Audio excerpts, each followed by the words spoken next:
Under the Land Use of 1978, we say that no landowner can legally transfer land to another person without the legal approval of the state governor, which brings us in explaining what a governor's consent is and how it protects your investment legally.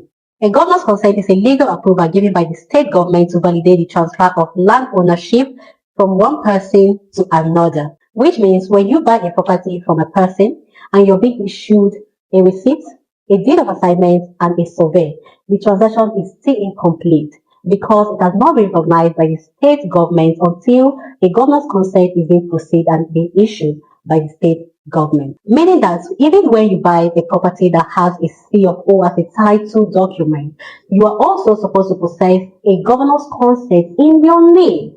Even when you buy a property that has a governor's consent, you're also supposed to possess a governor's consent that comes in your name. That validates the transfer of ownership from the seller to the buyer.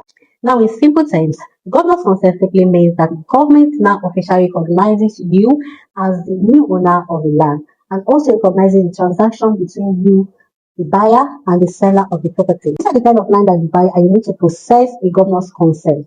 Firstly, when you buy a land from an individual, you need to possess a governor's consent in your name to have the property in your name. Generally, once you get a land, be it a CFO, be it a gazette, you need to proceed a governor's consent. That is when the government recognizes this land as yours. The government don't issue two CFO in a particular land. In order to process the governor's consent, these are the requirements from the government. Now, you need to get a deed of assignment, a title document, which is a CFO or a gazette, a receipt of purchase, application form, and also a means of identification, that is a valid ID card, a tax clearance, and a passport photo.